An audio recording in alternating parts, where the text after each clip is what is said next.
आप सभी श्री हरि विष्णु भक्तों को नमस्कार। स्वागत है अनुकरणीय सनातन पर। आज मैं आपको कार्तिक मास महात्म्य कथा अध्याय 19 सुनाने जा रही हूँ। आइए श्रवण करते हैं पावन कथा। सभी बोलें श्री हरि विष्णु भगवान की जय। श्री विष्णु जी मम हृदय में प्रेरणा करने वाले नाथ, लिखो महात्म्य कार्तिक, रखो सिर पर हाथ। राजा पृथु ने पूछा, हे नारद जी, अब आप यह कहिए कि भगवान विष्णु जी ने वहां जाकर क्या किया तथा जलंधर की पत्नी का पतिव्रत किस प्रकार भ्रष्ट हुआ। तब नारद जी बोले, जलंधर के नगर में जाकर श्री हरि विष्णु जी ने उसकी पतिव्रता स्त्री वृंदा का पतिव्रत भंग करने का विचार किया। वे उसके नगर के उद्यान में जाकर ठहर गए और रात में उसको स्वप्न दिया।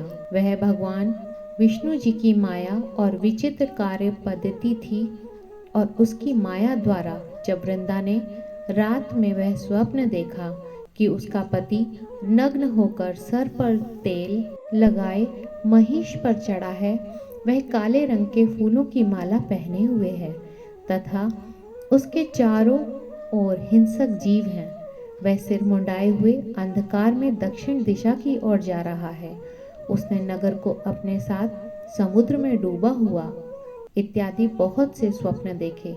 तत्काल ही वह स्वप्न का विचार करने लगी। इतने में उसने सूर्यदेव को उदय होते हुए देखा तो सूर्य में उसे एक छिद्र दिखाई दिया तथा वह कांतिहीन था। इसे उसने अनिष्ट जाना और वह भयभीत हो रोती हुई छज्जे, अटारी तथा भूमि कहीं भी शांति को प्राप्त न हुई। फिर अपनी 2 सखियों के साथ उपवन में गई, वहां भी उसे शांति नहीं मिली।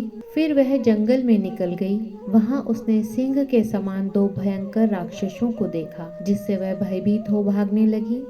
उसी क्षण उसके समक्ष अपने शिष्यों सहित शांत मौनी तपस्वी वहां आ गए। भयभीत वृंद उनके गले में अपना हाथ डाल उनसे रक्षा की याचना करने लगी। मुनि ने अपनी एक ही हुंकार में उन राक्षसों को भगा दिया। वृंदा को बड़ा आश्चर्य हुआ तथा वह भय से मुक्त हो मुनिनाथ को हाथ जोड़कर प्रणाम करने लगी। फिर उसने मुनि से अपने पति के संबंध में कुशल क्षेम का प्रश्न किया।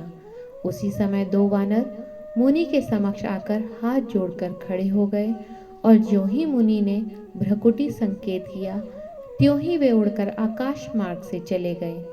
फिर जलंधर का सिर और धड़ लिए मुनि के आगे आ गए। तब अपने पति को मृत हुआ जान वृंदा मूर्छित हो धरती पर गिर पड़ी और अनेक प्रकार से दारुण विलाप करने लगी।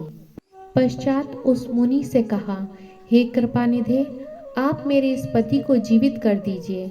पतिव्रता दैत्य पत्नी ऐसा कहकर दुखी श्वासों को छोड़कर मुनीश्वर के चरणों में गिर पड़ी।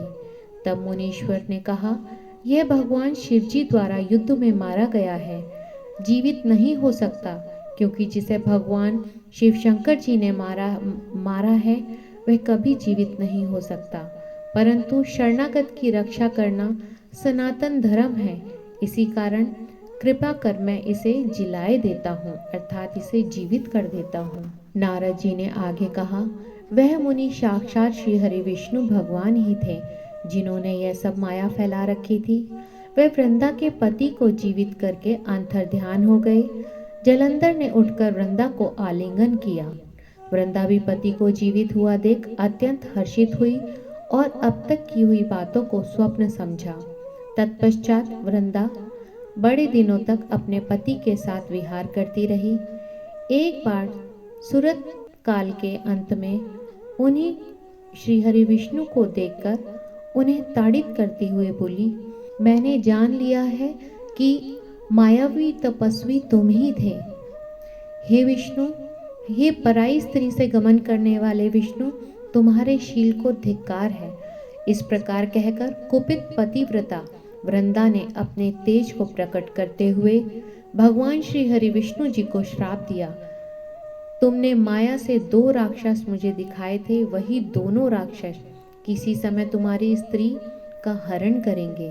सर्पेश्वर जो तुम्हारा शिष्य बना है यह भी तुम्हारा साथी रहेगा। जब तुम अपनी स्त्री के विरह में दुखी होकर विछड़ोगे उस समय वानर ही तुम्हारी सहायता करेंगे। ऐसा कहती हुई पतिव्रता वृंदा अग्नि में प्रवेश कर गई। श्री ब्रह्मा जी आदि देवता आकाश से उसका प्रवेश देखते रहे। वृंदा के शरीर का तेज पार्वती जी के शरीर में विलीन हो गया। पतिव्रत के प्रभाव से वृंदा ने मुक्ति प्राप्त की। इति कार्तिक मास महात्म्य कथा अध्याय 19 संपूर्ण। सभी बोले श्री हरि विष्णु भगवान की जय। श्रीमन नारायण नारायण हरि हरि भजमन नारायण नारायण हरि।